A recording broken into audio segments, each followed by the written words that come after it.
Subscribe करें और bell दबाएं ताकि कोई खबर रह न जाए।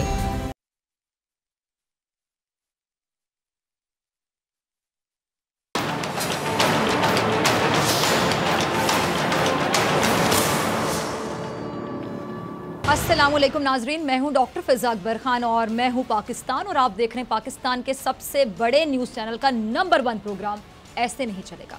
कराची वो शहर जो पाकिस्तान का मुआशी हब कहलाता है। मेरे अल्फाज पे गौर करें। जब कराची रोशन होता है तो पूरा पाकिस्तान रोशन हो जाता है। कराची पाकिस्तान का सबसे बड़ा शहर और सनती, तिजारती, तालीमी और इक्तिसादी मरकज़ है। कराची पाकिस्तान के सूबा सिंध का दारुल हुकूमत है। कराची 1947 से 1960 तक पाकिस्तान का दारुल हुकूमत भी रहा और जब पाकिस्तान के दारुल हुकूमत की इस्लामाबाद मुंतकिली हुई उसके बावजूद हमने देखा कि कराची की आबादी और मईशत में तरक्की की जो रफ्तार है वो कम नहीं हुई बल्कि मज़ीद बढ़ती चली गई। अच्छा, ये वो शहर है जिसने बिला इम्तियाज़ हर किसी को अपने अंदर बहुत खूबसूरती से समेट लिया। हर रंग, हर नस्ल, कौमियत, मज़हब और फ़िरके से तुक रखने वाला इस शहर में आबाद है। आप देख लें कितने लोग हैं जो आपको अपने इर्द गिर्द नज़र आएंगे और बहुत खूबसूरती से, मैं दोबारा अपने अल्फाज को दोहराऊंगी कि कराची ने बहुत ही खूबसूरती से तमाम लोगों को अपने अंदर समेट लिया है। चंद लाख की आबादी तकरीबन 2.25 करोड़ तक पहुंच गई, मगर इस शहर ने अपने अंदर आने वाले हर बासी को खुश आमदीद कहा।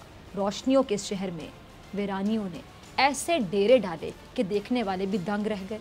कभी एहतजाज, कभी जलाओ घेराओ, कभी हड़तालें, कभी दिन दिहाड़े गिरती कराची के लोगों की लाशें और शहर के साथ बैक वक्त कई नासूर चिमट गए जिनके खात्मे के लिए ऑपरेशन ज़रूरी हो गया था। फिर ऑपरेशन के बाद कराची की रौनकें किसी हद तक बहाल तो हुई लेकिन यहाँ के बुनियादी मसाइल हल ना किए जा सके। एक वक्त था नाजरीन कि कराची में कारोबार की मिसाल दी जाती थी कि यहाँ तो कचरा भी बिकता है और आज एक ऐसा वक्त है कि लोगों ने इस शहर को भी कचरा कुंडी बना डाला। आज एक ऐसा वक्त कि इस शहर का सबसे बड़ा मसला अगर मैं कहूँ कि कचरा ही है तो आप तमाम लोग अग्री करेंगे। पानी का बदतरीन बहरान कराची में, सड़कों पर जगह जगह कचरा कराची में, नाजायज़ तजावुज़ात की भरमार आपको कराची में नज़र आएगी, गैर कानूनी घरों की तामीर कराची में नज़र आएगी, बिजली होने के बावजूद अंधेर नगरी चौपट राज कराची में। बारिश हो जाए तो सड़कों पर करंट लगने से बड़े अफसोस के साथ कहूँगी कि लाशों के अंबार लग जाते हैं इस कराची में। कराची के ये वो बुनियादी मसाइल जिनका हल आज तक कोई नहीं निकाल सका। 10 से ज़ायद साल पीपल्स पार्टी की सिंध में हुकूमत, MKM ने एक अरसे तक कराची पर राज किया लेकिन बदकिस्मती से कराची को उसका हक फिर भी नहीं मिल सका, नहीं दिलवा सका कोई। 2018 के आम इंतखाबात में कराची वालों ने तहरीक इंसाफ से उम्मीदें बांध लीं और 3 दहाइयों बाद कराची से MKM के अलावा किसी और सियासी जमात को इतनी सीटें मिली। तहरीक इंसाफ ने कराची से मैंडेट तो ले लिया लेकिन इमरान खान साहब की हुकूमत को 2 साल का अरसा गुजरने के बाद आज कराची का ये हाल है। बारिशों के मौसम में कराची मुकम्मल तौर पर लावारिस नज़र आ रहा है। कराची में एक इदारा के इलेक्ट्रिक जो इस वक्त सबसे ताकतवर तरीन इदारा बन चुका है, जिसका ना विफाकी हुकूमत कुछ बिगाड़ सकती है और ना सूबाई हुकूमत में इतनी जरूरत है कि इसका कुछ बिगाड़ा जा सके। कराची के अवाम इस वक्त के इलेक्ट्रिक के रहमो करम पर है। बिजली घरों में नहीं सड़कों पर दौड़ती दिखाई देती है कराची शहर में, जिसके बायस रोजाना की बुनियादों पर अमवात हो रही हैं, लोग मर रहे हैं, लेकिन पूछेगा कौन? यकीन जानिए नहीं मालूम। आज कौमी असम्बली के इजलास में उम्मीद की जा रही थी कि विफाकी वज़ीर तवानाई उमर अयूब साहब विफाकी हुकूमत की जानिब से कराची के लिए किए गए कुछ अहम फैसलों और इक़दाम से आगाह करेंगे, लेकिन उन्होंने किया वही जो तहरीक इंसाफ पिछले 2 सालों से करती आ रही है। खुद मुलाजा कीजिए, देखिए कि इलेक्ट्रिक ने अपने कॉमन डिलीवरी पॉइंट पे उन्होंने वो सिस्टम नहीं बनाए, ग्रिड स्टेशन नहीं बनाए कि वो बिजली ले सकें। कॉमन डिलीवरी पॉइंट उनके 2 बनते हैं, कराची ईस्ट पे और वेस्ट पे। अब हमने उनको फोर्स किया है वो बनाएंगे और ये 2022 तक उनकी स्टेशन बनेंगे, ग्रिड स्टेशन 500 kV के ग्रिड स्टेशन बनेंगे। जनाब खुदारा जो गटर्स आपके बंद होते हैं वो किसकी जिम्मेदारी है? वो पाकिस्तान पीपल्स पार्टी और हुकूमत सिंध की है। क्यों नहीं उसको साफ करते? आपकी हुकूमतें रही हैं के इलेक्ट्रिक, आपने क्यों नहीं ये कॉमन डिलीवरी पॉइंट बनाए? दोनों पार्टीज की हुकूमतें रही हैं यहाँ पे, क्यों नहीं आपने इसका किया? ये तो पाकिस्तान तहरीक इंसाफ की हुकूमत आई है और हमने ये काम शुरू किए हैं। जनाब चेयरमैन, ये हकायक आपके सामने मैं पेश कर रहा हूँ कि पाकिस्तान तहरीक इंसाफ की हुकूमत ने गैस की मद में 100 MMCFT मजीद गैस दी है कि इलेक्ट्रिक को। 30,000 मीट्रिक टन कोई छोटी मकदार नहीं होती। RFO हमने दी है, लोन पे दिया है कि उनके पावर प्लांट चलें। उसके अलावा 100 मेगावाट मजीद हमने बिजली दी है। विंड में हम लोग मजीद 2 सालों तक कराची के अवाम को इसी तरह लोड शेडिंग में तड़पना होगा। अल्फाज पे गौर किया आपने? मजीद 2 साल। और बिजली के तारों से अफसोस के साथ कहूँगी कि कराची के लोगों को मजीद 2 साल अभी मरना भी होगा। बदतरीन बिजली का बहरान, रोज़ाना करंट लगने से अमवात, मगर अवाम 2 साल अब चुप करके इंतज़ार करें। तहरीक इंसाफ का जो रवैया कराची के साथ है, क्या अगले इंतखाबात में कराची इमरान खान साहब आप पर एतमाद करेगा? वजाहतें देने वाले और एक दूसरे पर इल्ज़ामात लगाने वालों की कमी नहीं है। क्या कोई ऐसा अल्लाह का बंदा होगा जो हल भी निकाल सकेगा इन तमाम मसाइल का? इसी पर बात करूंगी आज के प्रोग्राम में। मौजूद मेहमान जो मेरे साथ हैं, हलीम आदिल शेख साहब जो हुकूमती जमात की नुमाइंदगी करेंगे। बहुत शुक्रिया शेख साहब ज्वाइन करने के लिए। साबिर बलोच साहब पीपल्स पार्टी के रहनुमा हैं, मेरे साथ मौजूद है। बहुत शुक्रिया बलोच साहब आपका भी ज्वाइन करने के लिए। गुफ्तगू का आगाज़ मैं हलीम साहब आपसे करना चाहूँगी। बड़ा एतमाद किया था लोगों ने, बल्ले के निशान पे वोट दिए, बड़ा एतबार करके दिए कि आप उनके लिए कुछ करेंगे। सर ज़रा बता दें कि मायूस करने की वजह कराची वालों को क्या बदकिस्मती है कि बिजली होने के बावजूद, अब ज़रा खुद सोचिए सर कि कराची को वो बिजली नहीं मिल सकती, यानी 2022 तक इंतज़ार करना होगा और लोगों को मरना होगा और लाशें गिरेंगी यहाँ पे करंट की वजह से।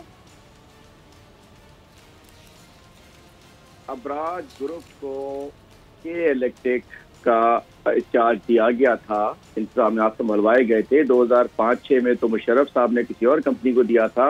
2009 में जो इस वक्त के इलेक्ट्रिक के मालकान हैं उनके हवाले पीपल्स पार्टी ने के इलेक्ट्रिक की थी, और 2011 में के उसके अबराज ग्रुप के मालिक को निशान इम्तियाज दिया गया था कि डील बड़ी अच्छी बनवा दी। और आज जो उमर अयूब साहब ने बात की है, 2009 से लेके 2018 तक ये दोनों चाचे भतीजे की हुकूमतें यहाँ रही, इन्होंने सिस्टम अपग्रेड कराने के लिए कुछ नहीं किया। आज जो उमर अयूब साहब ने बात की है, ये ऐसा नहीं है कि स्विच खोल दो स्विच बंद कर दो, उसमें 2 साल नहीं लग रहे। आज नेपरा के जरिए उसको बंद किया गया है। उसने कहा था कि इलेक्ट्रिक ने कि जब हम ले रहे हैं $2 बिलियन हमने इसके ऊपर खर्च करने इंफ्रास्ट्रक्चर पे, इसको वो खर्च क्या करते, तांबे की तारें चुरा कर ले गए। अब उनको प्रेशर देके जो उन्होंने बताया अभी वो नए सिस्टम लगवाए जा रहे हैं, ये हम लगवा रहे हैं। ये एक दिन का काम नहीं होता है कि ये अभी एक बटन खोल देंगे, उसमें 2 साल क्यों लग रहे हैं। ये काम जो पिछले 2011 साल में नहीं हुआ, ये अब जाकर करवाया जा रहा है। आज की डेट में के इलेक्ट्रिक के पास गैस मौजूद है, आज की डेट में के इलेक्ट्रिक के पास फर्नेस ऑयल मौजूद है, आज की डेट में नेशनल ग्रिड से जो उनको बिजली मिलनी चाहिए मौजूद है, लेकिन के इलेक्ट्रिक ने अपना सिस्टम नहीं बनाया। पिछले 11 साल में अबराज ग्रुप यहाँ लूट पार करता रहा और सिस्टम नहीं बनाया। अब क्या समझती है कि उमर अयूब आके खंबे पे चढ़ जाए, लाइट लगाए, नीचे भिजवा दे? उमर अयूब वही कर रहा है जो उसको करना चाहिए। आज से 4 रोज पहले गवर्नर हाउस में मीटिंग हुई, के इलेक्ट्रिक की इंतजामिया मौजूद थी, गवर्नर साहब मौजूद थे, उमर अयूब साहब, शक्ति पावर, इनके नए SAPM शहजाद वसीम साहब फैसलाबाद से मौजूद थे, और हम सब मौजूद थे इत्तेहादी पार्टियों वाले। हमारे सामने मिनिस्टर ने कहा कि हमने आपको गैस दे दी, हमने आपको फर्नेस ऑयल दिया हुआ है, हमने आपको ग्रिड में बिजली दी हुई है। उन्होंने कहा हमारे सिस्टम मौजूद ठीक नहीं है। तो सिस्टम पिछले 11 साल में इन्होंने ठीक नहीं किए। हमारे पास 2 साल का गुनाह हम पूरा बर्दाश्त करने को तैयार है, लेकिन उसमें 9 साल ये उमर अयूब साहब जो है ना, ये ना चढ़े खंबे पे। आपने कहा कि खंबे पे चढ़ देते, खंबे पे ना चढ़े। हम ये भी उम्मीद नहीं रखते कि खंबे पे इनको चढ़ा दें, लेकिन ये ख्याल 2 साल बाद क्यों आया? चलिए ये क्लियर कर दें। नहीं, 2 साल बाद नहीं आए, 2 साल से शुरू आने के बाद इनको चाबी करनी शुरू की है। ये तो पहले की इन्होंने बड़ी कोशिश की किसी को साइड। आपको पता है पिछले साल कराची में 35 लोग बेचारे मर गए थे। नेपरा ने सिंध गवर्नमेंट को लिखा कि इनके खिलाफ कोशिश करते हैं। सुन तो लीजिए, सुन तो ले।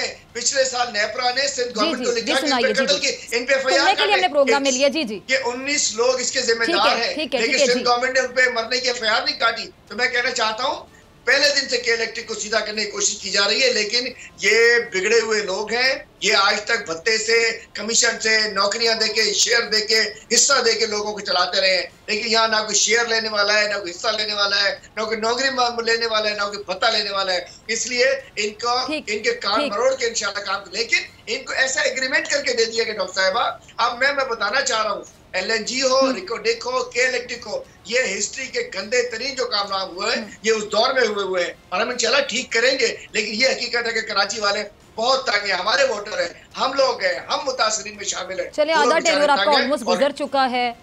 अब अगर आप कहते हैं अगर हम ठीक करेंगे, अभी भी सर आप दावे करें। चलिए, साबिर बलोच साहब को शामिल गुफ्तगू करती हूँ, फिर आपकी तरफ आती हूँ। साबिर बलोच साहब, के इलेक्ट्रिक क्या सिंध हुकूमत से ज्यादा ताकतवर हो चुका है? क्यों इसके खिलाफ कोई एक्शन नहीं लिया जाता? हर बंदे सोचने पे मजबूर हो गया साबिर साहब कि क्या इतना ताकतवर है के इलेक्ट्रिक कि तमाम लोग बेबस हैं, सिंध हुकूमत बेबस है, विफाक बेबस है? देखिए डॉक्टर साहबा, जिस तरह शेख साहब ने फरमाया अयूब उमर को खंबे पे चढ़ने की, मैं कहता हूँ इसको खंबे पे चढ़ने ना दें, इसको बल्कि खंबे से लटका देना चाहिए। जिस तरह की उसकी परफॉर्मेंस है, उन परफॉर्मेंस को देखो, इसको जरूर खंबे से लटका देना चाहिए। आज आप देखें, अभी आपने खुद दिखाया यहाँ पे, अफसोस की बात यह है कि बात कराची इलेक्ट्रिक सप्लाई कॉर्पोरेशन की बात हो रही है, केसी की परफॉर्मेंस की बात हो रही है, और वो उसको छोड़ के वो गटर पे आ गया कि जी गटर साफ नहीं है, फलाने नहीं है, सिंध गवर्नमेंट को या फलाने को मिलान करने की कोशिश कर रही है अपना जान छुड़ाने के लिए। डॉक्टर साहब, अब बुनियादी बात यह है कि देखो शेख साहब खुद उस इराक के और उस वक्त के एक जो है ना वो हिस्सा थे। ये बुनियादी बात यह है कि इसकी तबाही की जिम्मेदारी प्राइवेटाइजेशन करने की वजह से हुई।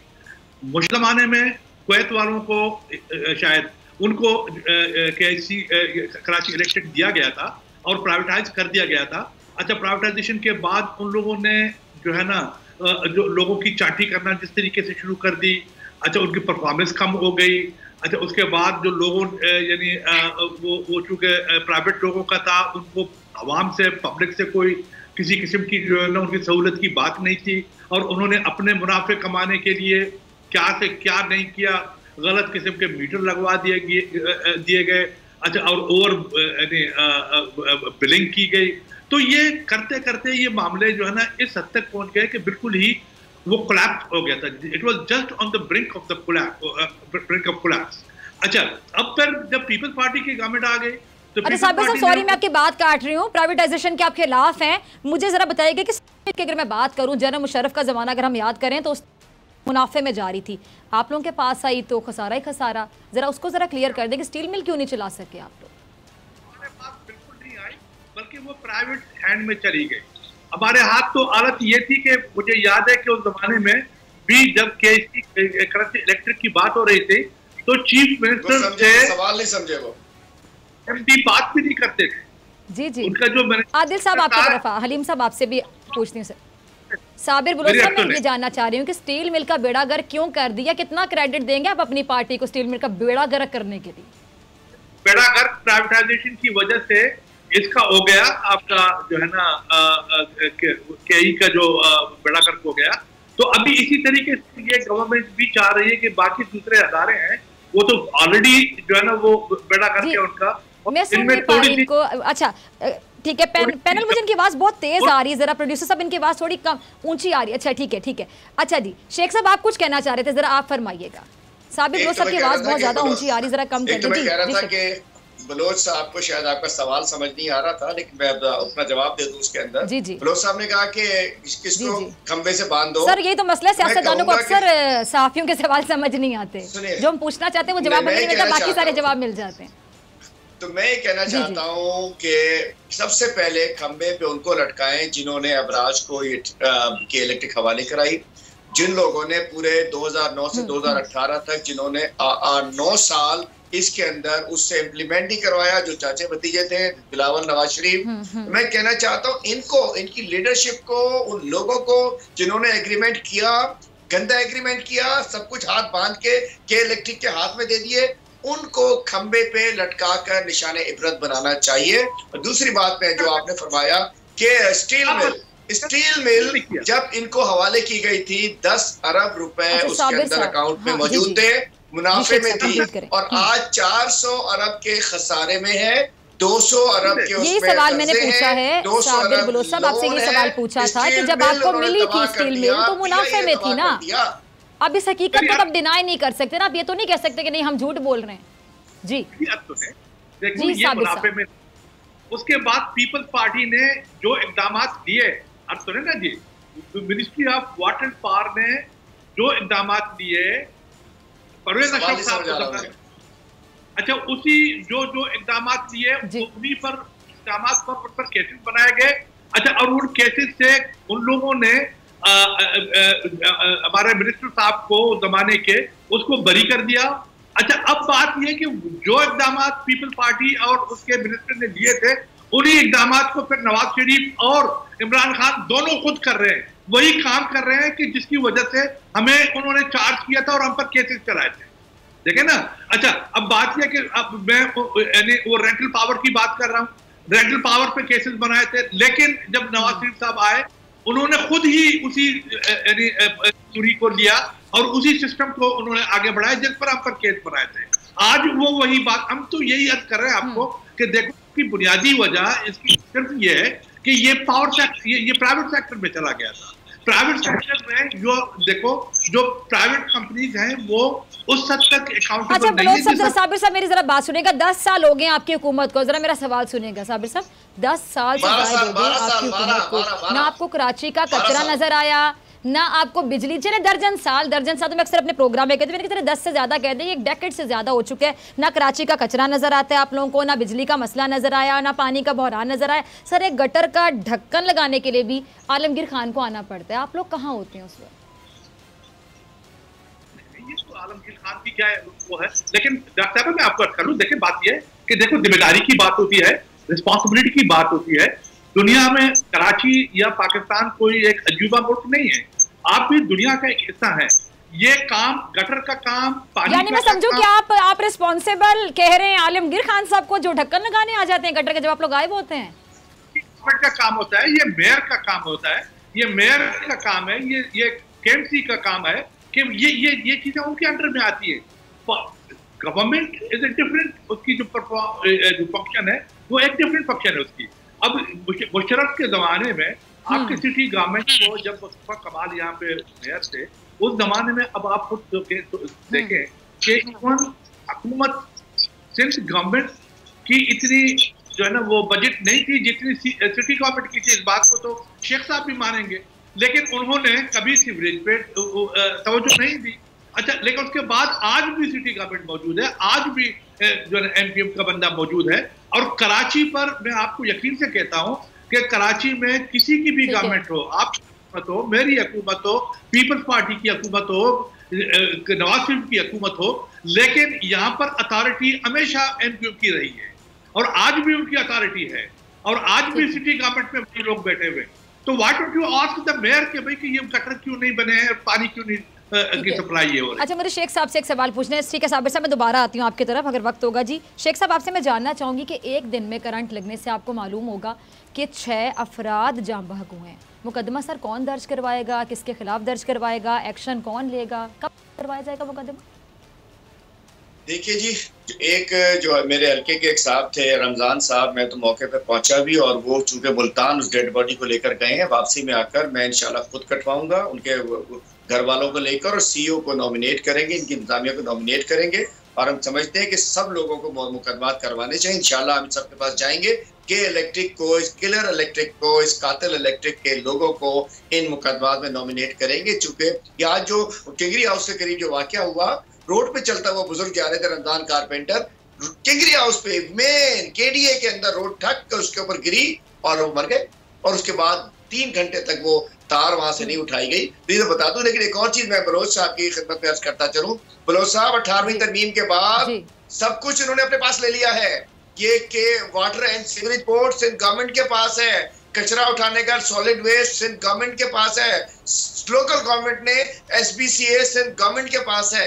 ये जमाना था कि जब केएमसी के पास है, केएमसी के पास भी कुछ नाले हैं, डीएमसी के पास कुछ एरियाज की सफाई है, लेकिन जो वाटर एंड सीवरेज, सीवरेज में गटर, वाटर मींस पानी, ये सिंध हुकूमत का अपना इंतजाम है जिसमें सिंध हुकूमत नाकाम हो चुकी है। ये इन्होंने 18वीं तरमीम के बाद, NFC अवार्ड के बाद PFC नहीं दिया है।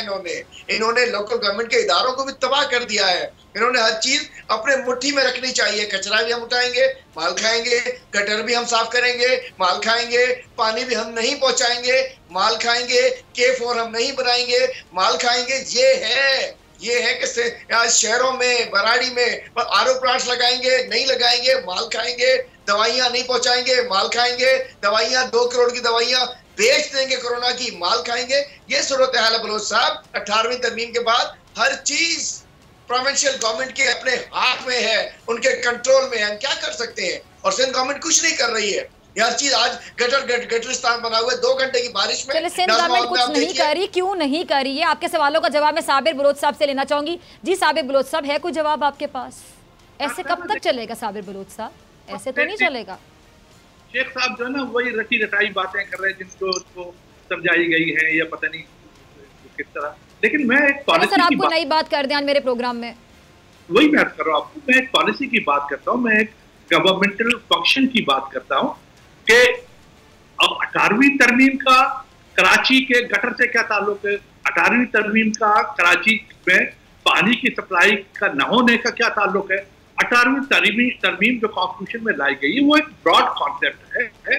वो सिर्फ कराची के लिए नहीं है भाई, सिंध के लिए नहीं है, वो पाकिस्तान के तमाम सूबों को एम्पावर करने की बात है। यहाँ पर मैं आपको 18वीं तरमीम में कहाँ इस बात को कहा गया कि जी के मेयर के इख्तियारात को कम कर दिया गया है, या मेयर के जो है ना जो फंक्शन हैं उसके सिटी गवर्नमेंट के उनको कम कर दिया गया है? ऐसा नहीं है। कराची ही नहीं, आप लाड़काना की बात कर लें, अंदरूने सिंध किसी भी जगह की बात कर लें, यही हालात है ना, बल्कि इससे भी बदतर है। मुझे बताएं कि कराची की एग्जांपल इसलिए दी जाती है कि कराची एक बड़ा शहर है, सिंध का एक बड़ा शहर। अगर बड़े शहर के ये हालात होंगे, इसको मौशी हब कहा जाता है, फिर बाकी शहरों के बारे में क्या बात करे कोई? वहाँ बेचारे कैसे लोग जिंदगी गुजारे, जरा आप ही बताते। बात को भी मैं आपसे जो अर्ज कर रहा हूँ, मैं मानता हूँ इस बात को कि कराची के प्रॉब्लम है, कराची में पानी का प्रॉब्लम है, कराची में सीवरेज का प्रॉब्लम है, कराची में बिजली का प्रॉब्लम है। बस मसला ये है कि जिम्मेदार कौन है? अब जिम्मेदारी का तयन तो ले लें। क्या इसका जिम्मेदारी आप लोगों में से कोई कबूल नहीं करता, जिसको कर लेनी चाहिए ताकि मसला हल हो? आप जो ना सिंध गवर्नमेंट है, मैं आपसे अर्ज कर रहा हूँ कि यानी हर लिहाज से आप देखें, शहर की जिम्मेदारी उसके मेयर पे होती है। वहाँ जो कराची का मेयर है, कराची का जो यानी जो सिटी की जो बॉडी है, ये उसका काम है कि ये सीवरेज और ये उसका काम। मेयर साहब की बात करते हैं, वो तो वैसे ही गुमशुदा हैं, लाचार हैं, बीमार हैं, बेबस लगते हैं, उनके लिए तो तलाशा गुमशुदा का इख्तियार देना पड़ेगा मेरे ख्याल से। अपनी नालायकी की वजह से ये कर रहे हैं ना, अपनी जिम्मेदारी को दूसरे पे डालने की बात है। यानी आपको लगता है कि कराची के हालात की जितनी भी जिम्मेदारी आप कहते हैं उस लाचार और नालायक का लफ्ज़ आपने इस्तेमाल किया, मेयर कराची पर आप कह रहे हैं कि फेंकते हैं जी वो जिम्मेदारी, वो जिम्मेदार हैं आपके मुताबिक? तो आपकी जो बॉडी है, अगर ये कहते हैं कि हमें इख्तियारात नहीं है, हमें तो ये गलत है। वो खुद टैक्सेस वसूल करते हैं। मुझे लास्ट में जरा बता दें, आप कहते हैं कि कराची के हालात के जिम्मेदार सिर्फ और सिर्फ मेयर कराची है? डेफिनेटली सिटी गवर्नमेंट में कह रहा हूँ, मेयर कराची से मतलब मेरा सिटी गवर्नमेंट जो उसका सरबराह है, सिटी गवर्नमेंट का काम है। चलिए ठीक है जी। साबिर बलोच साहब, हलीम आदिल शेख साहब, आप दोनों का बहुत शुक्रिया। मुझे ब्रेक से आने के बाद हम बात करेंगे मकबूजा कश्मीर की और बुरहान वानी की बात करेंगे। मेरे साथ मौजूद होंगे दिफाई तजियाकार जनरल रिटायर्ड गुलाम मुस्तफ़ा साहब। ब्रेक के बाद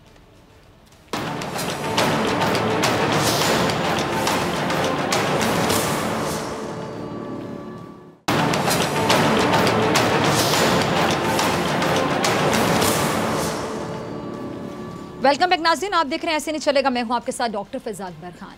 8 जुलाई 2016 ये वो दिन था जब मकबूजा कश्मीर का एक बेटा जिसका नाम बुरहान वानी था, आज़ादी की जदोजहद करते हुए भारतीय फ़ौज के हाथों जामे शहादत नोश कर गया। बुरहान वानी की शहादत ने मकबूजा कश्मीर के अवाम में आज़ादी की एक नई रूह फूंक दी और उसके बाद मकबूजा कश्मीर में बड़े पैमाने पर मुजाहिरों का सिलसिला शुरू हो गया। भारतीय फ़ौज के जुल्म और बर्बरियत के आगे मकबूजा कश्मीर के नहत्ते अवाम किसी तौर हार मानने को तैयार नहीं। भारत बुरहान वानी को एक फ़र्द समझ रहा है। आज ज़रा भारत गौर से सुन ले, बुरहान वानी को भारत एक फ़र्द समझ रहा है, जबकि बुरहान वानी एक फ़र्द नहीं, एक किरदार है। ये वो किरदार आज मकबूजा कश्मीर में रहने वाला हर बच्चा, बूढ़ा, माँ, बहन, बेटी, जवान अपने अपने तौर पर अदा कर रहा है बड़ी ईमानदारी के साथ। भारत जो मकबूजा कश्मीर से तवज्जो हटाने के लिए कभी पाकिस्तान की सरहदी हदूद की खिलाफ वर्जी करता है, कभी अपने जासूस पाकिस्तान में भेजकर अमन और अमान की सूरत हाल खराब करने की कोशिश करता है। उसी के एक जासूस जिसको पाकिस्तान ने गिरफ्तार किया, कुलभूषण यादव ने अपनी सजा के खिलाफ नजरसानी की अपील दायर करने से इनकार कर दिया और उसके बजाय उसने अपनी जेर इल्तबार रहम की अपील पर जवाब के इंतजार का फैसला किया।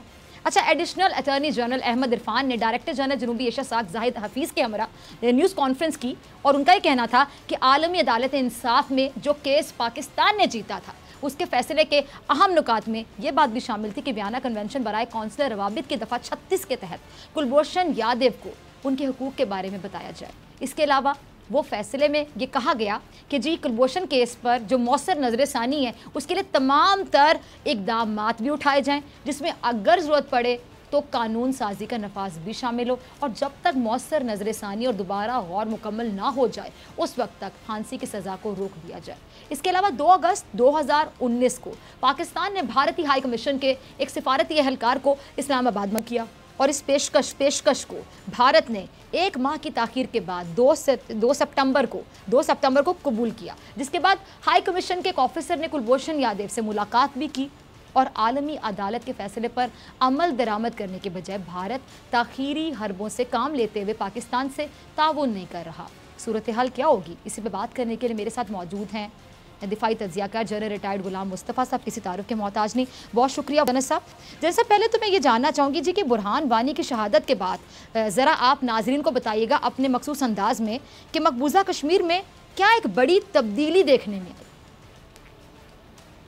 देखिए, ये एक चिंगारी चाहिए होती है जहाँ पे आग लगी हुई हो या धुआं उठ रहा हो वहाँ पे, और बुरहान वानी की जो शहादत है इसको बहुत सारे पहलुओं से हमें देखना चाहिए। नंबर 1 तो ये है कि इस नौजवान ने सोशल मीडिया के जरिए अपनी एक ऐसी पोजीशन बना ली थी कि सारे कश्मीर के नौजवान उसको फॉलो करना शुरू हो गए और फिर उसने हथियार उठाए। उसका एक भाई शहीद हुआ, ये खुद मैदान में आ गया बच्चा, ये हमारा, मैं इसको अपना बच्चा कहता हूँ, पाकिस्तान का बेटा कहता हूँ, मैं इसको कश्मीरी नहीं कहता क्योंकि वो पाकिस्तानी है, शायद मुझसे ज्यादा पाकिस्तानी। बहुत प्यारी बात। इस बच्चे ने भारतीय दहशतगर्दी को ललकारा दुनिया के सामने और भारत ने इसके सामने सरनगू कर दिया। ये बच्चा अपनी जान की बाजी को हार गया, अल्लाह ताला के यहाँ इसके दर्जात बहुत बुलंद होंगे, लेकिन ये अपनी जान की बाजी हारते हारते भारत की रूह खींच के ले गया बेटे। भारत उस वक्त से इस कदर ज्यादा क्या जुमला बोला आपने जनरल साहब, भारत की रूह खींच कर ले गया। जी, वो यहाँ से जब अल्लाह ताला के पास गया है तो साथ भारत की रूह खींच कर ले गया। वो ब्राह्मण ज़ायनिस्ट जिनका ख्याल ये था कि कश्मीरियों को घुटने टेकने पर मजबूर कर दिया जाएगा, वो कौम न से उठ खड़ी हुई और आज हालत ये है कि उस कौम ने पूरे भारत को कैदी बनाया हुआ है और उस कौम ने 9 लाख से ज्यादा भारतीय फौज को लॉकडाउन में रखा हुआ है। यह बुरहान वानी। अब इसकी वजह से भारत को ऐसा फंस गया है कि उसने बहुत सारे बाकी गलतियां भी की, आवाज बाख्ता हुआ जब वो तो गलती पे गलती करता गया और आज भारत की हालत ये है कि अगर कश्मीरियों ने भारत को आजाद न किया, मेरी बात नोट कर लीजिए आप, अगर कश्मीरियों ने भारत को आजाद नहीं किया तो भारत के जिस कदर टुकड़े होंगे ये भारतीय जानते हैं अच्छी तरह। उनका ख्याल ये है कि मुसलसल लॉकडाउन के बाद बड़ी गहरी बात, कश्मीरी हौसले हार जाएंगे। अच्छा जनरल साहब, भारत ये क्यों नहीं समझ रहा कि बुरहान वानी कोई फर्द नहीं है बल्कि किरदार का नाम है। जब तक कश्मीरियों को उनके हक नहीं मिल जाते, आपके वाली बात, ये किरदार वक्फे वक्फे से कोई ना कोई अदा करता रहेगा और भारत भी अपने अंजाम को तैयार रहे। देखो ना, वो तो आइडियल बन गया ना, वो बुरहान वानी एक सिंबल है वहां पे, अब एक किरदार है, एक सिंबल है, वो कश्मीरियों की आजादी का सिंबल है। वो जब दुनिया की नजर उस तरफ देखते हैं तो सबको पता चल जाता है कश्मीरियों ने अपने आप को आजाद कर लिया है। तो मैं बार बार कहता हूं कि जो कौम अपने इस किस्म के खूबसूरत नौजवान बच्चों की कुर्बानी देना सीख जाती है, छोटे छोटे बच्चों की आंखों में छर्रे लगवा लेती है, मेरी बच्चियां बेटियां बहनें अपनी इस्मतें कुर्बान कर देती हैं वहां पे, उस कौम को तो आजाद हो क्या हौसला होगा उस कौम का, सोचिए जरा। जी जी, मैं ये समझता हूँ वो कौम तो आजाद अच्छा, है। एक और अहम सवाल जनरल साहब, मैं आपकी मौजूदगी का फायदा उठाते हुए जरा एक और अहम सवाल आपसे पूछना चाहूंगी कुलभूषण यादव के हवाले से, कि उसके मुकदमे में जो भारत को आलमी अदालत इंसाफ में, अगर मैं कहूँ कि मुंह की खाना पड़ी तो गलत नहीं होगा, अब भी वो इसमें पाकिस्तान से आप देख रहे हैं कि ताउन नहीं कर रहा, बल्कि इससे भारत को आप बताएं क्या फायदा होगा? पाकिस्तान तो कुलभूषण को अपने कानून के मुताबिक सजा देने का मजाज है। देखिए, ये तो पाकिस्तान की तरफ से मैं समझता हूँ बहुत बड़ी मेहरबानी है। इसके पाकिस्तान को फायदा है कि ये तो हुआ है कि भारत ने खुलेआम उसको तस्लीम कर लिया है। भारत ये मान गया है कि ये हमारी तरफ जासूस आया हुआ था। अब भारत की इसलिए ताखीर कर रहा है कि अगर भारत के दूसरे इस किस्म के लोग कहीं पाकिस्तान में कहीं फलाना खासा मौजूद हैं, तो अगर वो इस वक्त उससे हाथ उठा लेगा इससे, तो वो बदल हो जाएंगे और ये जो बाकी दुनिया में गंद फैलाने की कोशिश कर रहा है भारत, उसमें नाकाम हो जाएगा। इसलिए भारत ताखीरी हरबे इस्तेमाल कर रहा है कि इसकी जो सवाए मौत है जितनी डिले हो सकती है वो डिले कर दी जाए। और ये पाकिस्तान की तरफ से बहुत बड़ा, ना सिर्फ ये कि एक दुनिया का ये मैसेज था कि हम अमन पसंदी हैं, हम खामखा किसी किस्म के कोई काम करना चाहते नहीं हैं, लेकिन जहाँ तक पाकिस्तान के मफादात का ताल्लुक है तो फिर हम आखिरी हद तक भी जाएंगे और जरूरत पड़ी तो उससे आगे पार भी जाएंगे। तो ये इसके साथ जो होना है वो तो इसका मुकद्दर अल्लाह जानता है क्या होगा, लेकिन मेरे नजर में ये इसकी फांसी तो, इसकी सजाए मौत तो तय्यन हो चुका हुआ है। भारत जितना डिले कर ले, इसको डिले कर सकता है, इसको अवॉइड नहीं कर सकता। तो कहते हैं ना कि जो डेट। अच्छा जनरल साहब, ये जो कुलभूषण यादव पकड़ा गया, ये अगर हम देखें तो ये कितना बड़ा सबूत है इस मौकिफ को मजबूत करने के लिए जो पाकिस्तान का मौकिफ है कि भारत पाकिस्तान में दहशतगर्दी करवाता है। फिर आपको वो अभिनंदन वाला वाकया भी याद होगा। जी जी, ये देखिए, ये तो उस वक्त की हुकूमत, और उसके बाद बेशुमार किस किस वाकया का मैं जिक्र करूं। जी जी, ये उस वक्त की हुकूमत ने इसको सही तौर पे एक हथियार के तौर पे इस्तेमाल नहीं किया। ये सिफारती अगर हमारा फैसला उस वक्त जाता दुनिया में, तो दुनिया को पता चलता कि पाकिस्तान के सद तक जाने को तैयार है, भारत क्या कर रहा है। और इसके साथ जो दूसरे ताने बाने थे वो भी खुल के पाकिस्तान को बयान करने चाहिए थे, लेकिन सब क्योंकि जीता जागता सबूत है ये जनरल साहब भारत के मकरू चेहरे का। देखिए, ये सबूत है, मोदी के बयानात ऑन रिकॉर्ड हैं, वो सबूत हैं। मोदी ने जो बांग्लादेश के बारे में कहा वो सबूत है। कि मोदी ने 15 अगस्त 2015 को जो लाल किले में खड़ा होकर कहा वो सबूत है। सबूतों की तो कमी नहीं है, लेकिन जिस तरह मेरे प्राइम मिनिस्टर ने यूएन में कहा था कि आप अपने जो तिजारती मफादात हैं, माली मफादात हैं, उनकी जो बचाते बचाते कहीं सारा कुछ ना गवा बैठे, कि दुनिया को ये बात समझनी पड़ेगी कि इसके अंदर जो पागलपन सवार है भारत के ऊपर, ये ना सिर्फ ये खुद तबाह होगा बल्कि दुनिया को भी साथ लेकर डूबेगा। देखिए, भारत की इंतहाई। अच्छा जनरल साहब, पागलपन के साथ मुझे याद है कि एक शैतानी जहन रखता है नरेंद्र मोदी और बीजेपी की गवर्नमेंट। क्या आप ये देखिए कि कोई भी मामला हो, अभिनंदन का मामला देख लें, कुलभूषण का मामला देख लें, कोई भी मामला देख लें, उस पर एक बिल्कुल ही डिफरेंट स्टोरी तैयार करके अपने मीडिया पे बेचता रहता है भारत। देखिए, उन्होंने किया ही है कि राह ने तकरीबन 17 जो चैनल है ना इंडिया के, वो राह के स्पॉन्सर्ड हैं, स्पॉन्सर्ड ही राह ही चला रहे हैं। बिल्कुल बिल्कुल, उनके तो एंकर्स भी आपको पता है, अर्नाब गोस्वामी जैसे। जी जी जी, वो इस किस्म के जो नाहल लोग हैं जिनको बात करने की तमीज नहीं है और जिनको अंदाज बात करना पता नहीं बात क्या कर रहे हैं, ठीक करते वक्त ऐसे लोगों का जिक्र करना ही मेरा ख्याल है पाकिस्तानियों की तौहीन है। ये वो तो इस किस्म के 17 चैनल लगा के उन्होंने जिस किस्म का लॉकडाउन भारत के अंदर किया हुआ है, उसकी वजह से भारत को जो मसाला बेच रहे हैं वो भारतीय खुद उसको मानने को तैयार नहीं है। आज नतीजा ये है कि सबसे बड़ी बात कि भारतीय खुद उसको मानने के लिए तैयार नहीं, कोई मानने को तैयार नहीं है। ठीक है जी जनरल साहब, वक्त की कमी है, मुझे आपका शुक्रिया अदा करना है, ब्रेक पे जाना है। बहुत शुक्रिया जनरल रिटायर्ड गुलाम मौजूद थे, मुझे ब्रेक पे जाना है। ब्रेक से आने के बाद मेरे साथ मौजूद होंगे सदीक जान और उनकी बड़ी खबर।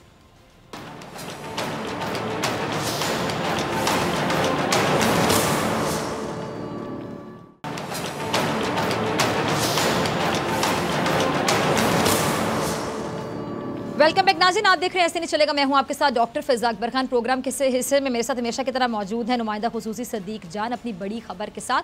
सदीक, आज आपकी बड़ी खबर यकीनी तौर पे सुप्रीम कोर्ट में जो होने वाली समाअत है, एहतसाब अदालतों के क़याम का फैसला, उस हवाले से है। जी हाँ जी बिल्कुल, आज की जो खबर है वो तो मैं समझता हूँ कि अगर इस पर अमल हो जाए जो आज सुप्रीम कोर्ट ने हिदायत दी है, अगर हुकूमत इस पर अमल कर ले तो यकीन करें ये पाकिस्तान के लिए एक तारीखी फैसला है, पाकिस्तान के लिए एक इनकलाब है हम रोजाना बैठकर डॉक्टर साहब भाई इसी प्रोग्राम में बात करते हैं एहतसाब की, हम बात करते हैं नैब रेफरेंसेस की, हम बात करते हैं करप्शन की, हम बात करते हैं लूटमार की, मनी लॉन्ड्रिंग की, चोरी चकारी की, और फिर हम ये भी देखते हैं 2 साल गुजरते हैं, 3 साल गुजरते हैं, तो जो नैब का मुलजिम होता है वो ऊपर अदालत जाता है, हाई कोर्ट, कहता है देखें जी 30 दिन में फैसला होना था, 3 साल हो गए, मेरा क्या कसूर है, उसको जमानत मिल जाती है। जब उसको जमानत मिलती है, कोई मुल्क से बाहर फरार हो जाता है, किसी का वकील पेश नहीं होता, किसी में गवाह ज्यादा होते हैं, किसी में कोई मसला, किसी में कोई मसला, और 5-5, 7-7, 8-8 साल कैसे चलते रहते हैं। 8-10 साल बाद ना तो गवाह मौजूद रहते हैं उस तरह से, ना दस्तावेज़ शवाहिद मौजूद रहते हैं, और बेनिफिट ऑफ डाउट देकर उसको छोड़ दिया जाता है। ये मैं समझता हूँ पहली मरतबा सुप्रीम कोर्ट ऑफ पाकिस्तान ने असल मसले को एड्रेस किया है। और असल मसला क्या है? असल मसला ये है, और ये वही चीज है जिसके बारे में chairman NAB justice retired Javed Iqbal साहब ने हमारे प्रोग्राम के लिए मौका भी दिया था। हमने स्टोरी की थी इस प्रोग्राम में कि 25 एहतसाब अदालतें हैं पूरे पाकिस्तान में, 1220 रेफरेंसेज हैं यानी केसेस हैं, और 1000 अरब से ज्यादा के पैसे हैं जो इसमें एक तरह के हैं, यानी जिनके केसेस हैं 1000 अरब से ज्यादा के। मसला ये था, चेयरमैन नैब भी ये कहते हैं कि जब नैब रेफरेंस दायर कर दिया उसके बाद तो नैब कोर्ट ने चलाना है। अब जब वो केस आगे नहीं चलता नैब कोर्ट में, मुलजिम को फायदा हो जाता है, वो जमानत ले लेते हैं। ये वो मसला था कि एहतसाब अदालतों की तादाद बढ़ाई जाए। जब पाकिस्तान का सबसे बड़ा मसला करप्शन है, तो फिर करप्शन के जो अदालतें हैं, एहतसाब अदालतें, उनकी तादाद भी ज्यादा होनी चाहिए। जैसे अभी हमें कोरोना में पता चला है कि हेल्थ सहूलियात ज्यादा होनी चाहिए, डॉक्टर ज्यादा होने चाहिए, वेंटिलेटर ज्यादा होने चाहिए, अस्पताल ज्यादा होने चाहिए, एहतसाब के लिए एहतसाब अदालतें ज्यादा होने चाहिए।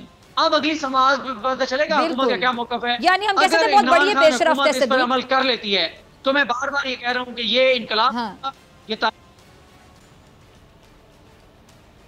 ठीक है, ये बहुत बड़ा इनकलाब होगा, ये बहुत बड़ी पेशरफ्त होगी अगर इस पर अमल दरामद हो जाता है। देखें, अरे ये एक और अहम सवाल मेरे ज़हन में, अच्छा आपने जी अभी अगर वक्त है रजा तो मुझे बताएगा। सदीक देखिए जैसे आपने बड़ी अच्छी बात की, जिस तरह का अगर फैसला हो जाए, उस पर अमल दरामद हो जाए, बहुत बड़ी बात है, वाकई इनकलाब वो बड़ी पेशरफ्त है।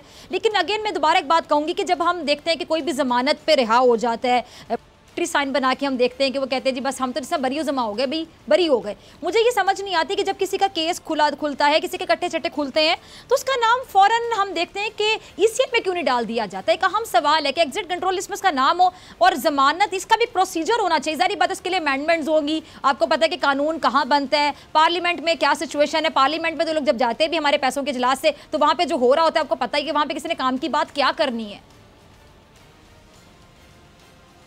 बिल्कुल आप दुरुस्त कह रही हैं। देखिए ईसीएल पे नाम डालना चाहिए, जैसे हमने कल बात की थी। कहने का मकसद है कि जमानत का प्रोसीजर भी इतना आसान नहीं होना चाहिए। जारी बात है मैं कानून को नहीं समझती, I am not a lawyer, मैं कानून को नहीं समझती हूँ, लेकिन मैं सिर्फ ये कहना चाहती हूँ कि जमानत का प्रोसीजर भी हमारे मुल्क में आसान है। और हम देखते हैं एग्जिट कंट्रोल लिस्ट में अगर नाम डल जाए किसी का, तहकीकात जब शुरू होती है तो एटलीस्ट उसको ये पता हो कि मैं मुल्क से बाहर नहीं जा सकता। यहाँ ये होता है कि पहले पता है, चल जाता है कि जी अब तुम्हारा नाम आने वाला है, लोग पहले ईसीएल में नाम नहीं होता तो भाग जाते हैं। ऐसी बड़ी मिसालें हैं हमारे पास। यहाँ तो लोग जमानतें लेके फरार हुए हैं, इश्तिहारी बने हुए नवाज शरीफ जैसे, कौन लाएगा उन्हें वापस? बिल्कुल आप दुरुस्त कह रही हैं, यही सबसे बड़ा मसला है। यहाँ से भाग जाते हैं, फिर हम ला नहीं सकते क्योंकि जो इंटरपोल है उसमें पाकिस्तान की लॉबिंग नहीं है, पाकिस्तान की बात मानी नहीं जाती, हमारे कोई म्यूचुअल एग्रीमेंट्स नहीं है मुल्कों के साथ। जिन मुल्कों में ये भाग कर जाते हैं, फरार होते हैं, इश्तिहारी बन जाते हैं, वहाँ से हम उनको ला नहीं सकते। ये बात आपने दुरुस्त कही कि जमानत का क्राइटेरिया सख्त होना चाहिए, जमानत नहीं मिलनी चाहिए, और अगर किसी को जमानत मिलती है नाम ईसीएल पर होना चाहिए, वो पाकिस्तान से ना भागे। और सबसे अहम बात यह है कि नैब कानून में अगर 30 दिन लिखे हुए हैं तो 30 दिन में ट्रायल मुकम्मल होना चाहिए, रोजाना की बुनियाद पर केस चलने चाहिए और जल्द अज जल्द फैसले होने चाहिए। अगर आप 1 माह में नहीं कर सकते, आप 3 माह में कर लें, आप मैक्सिमम 6 माह में कर लें, लेकिन तो नहीं होगा। यानी सदीक ये जो आज हम बड़ी खबर नाज़रीन के साथ शेयर कर रहे हैं, जो एहतसाब अदालतों के क़याम का फैसला है, यानी हम कह सकते हैं कि इस मसले को काफ़ी हद तक ये हल कर सकता है। मैं समझता हूँ कि इसको 100% हल कर सकता है ये, क्योंकि आप पहले मेगा करप्शन स्कैंडल्स के ऊपर काम कर लेंगे, फिर छोटे मोटे केसेस चलते रहे, कोई मसला नहीं है। असल है जो बड़े लोग हैं, जिन्होंने ताकतवर लोग, जिन्होंने इस मुल्क को लूटा है, जिन्होंने जो है वो जिनके ऊपर अरबों रुपए के केसेस हैं, जिनके ऊपर खरबों रुपए के केसेस हैं, असल तो वो बंदे हैं, वो लोग हैं असल।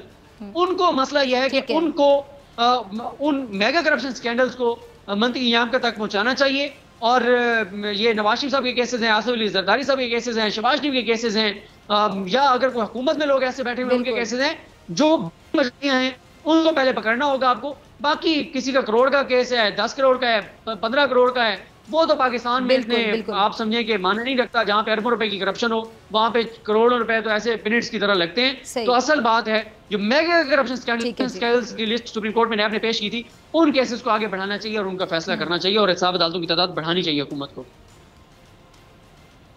ठीक है जी सदीक जान, बहुत शुक्रिया। इसी के साथ डॉक्टर फ़ैज़ अकबर खान को दीजिए मुलाकात होगी इंशाल्लाह कल same time same channel.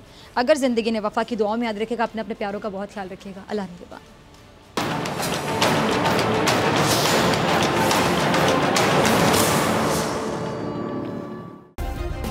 Subscribe करें और बेल दबाएं ताकि कोई खबर रह न जाए।